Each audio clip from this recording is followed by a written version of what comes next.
Hello my lovely student, this is Mansi. Welcome back to the channel. We are on the 15th question of our back exercises. The question says, an object of mass 1 kg traveling in a straight line with a velocity of 10 meter per second collides with and sticks to a stationary wooden block of mass 5 kg.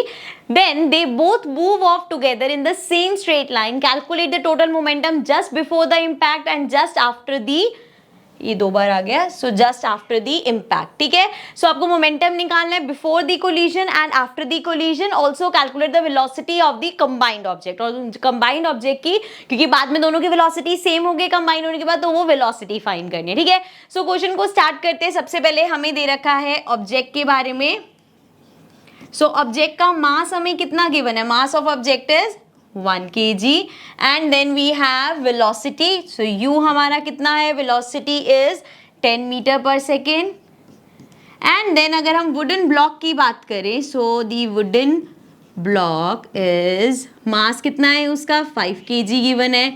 5 kg है ना, 5 kg मास है. And इसकी velocity क्या होगी? हमें question में given है कि स्टेशनरी था वो, मतलब इट वाज ऑन रेस्ट, तो उसकी वेलोसिटी 0 थी. ठीक है, इनिशियल वेलोसिटी 0 मीटर पर सेकेंड. एंड देन बाद में दोनों की वेलोसिटी सेम है, वो स्टिक हो गए एंड दोनों का हमें v फाइंड करना है. बट जो सेकेंड पार्ट है, पहले निकालते हैं calculate the total momentum just before the impact. So impact से पहले मोमेंटम क्या होगा? टोटल मोमेंटम हमारा होगा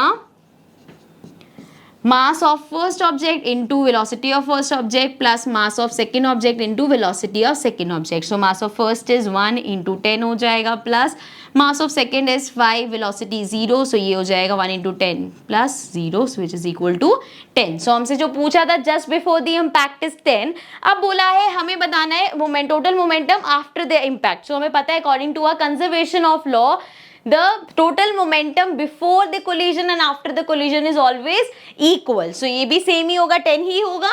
अब हमें निकालनी है उनकी velocity. तो वो कैसे निकालेंगे? यही यूज करके, total momentum before collision, मैं शॉर्टकट में लिख रही हूँ सारा, पूरा पूरा लिख लेना. Then total is equal to total momentum after collision. ठीक है ना, ये तो हम पढ़ के आए हैं अच्छे से. सो ये हो जाएगा m1 into u1 plus m2 into u2 equals to m1 into v1 plus m2 into v2. अब यहाँ पे v1 और v2 हमारा सेम है, क्योंकि उन्होंने बोला वो दोनों स्टिक हो जाते हैं एंड देन सेम वेलोसिटी से मूव करते हैं, तो सिर्फ v ही लिखते हैं, उसको 1 2 मेंशन करने की जरूरत नहीं है.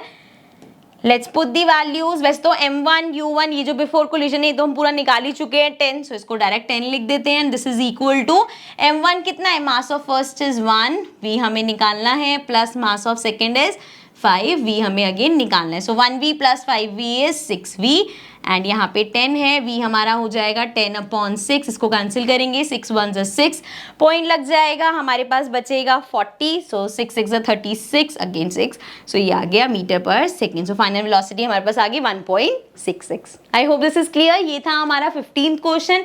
अगेन 16th क्वेश्चन भी हमारा न्यूमेरिकल है, so will take that in the next session. आपको सभी क्वेश्चन प्लेलिस्ट में लाइन वाइज मिल जाएंगे, सो आप प्लेलिस्ट के कॉलम विजिट कर सकते हो एंड वहाँ पे सभी चैप्टर, सभी आपके पास नोट्स लाइन वाइज मिल जाएंगे. So I'll see you in the next video. Till then take care, and if you haven't subscribed the channel yet, तो किसका वेट कर रहे हो? Go and subscribe the channel. Bye bye for now.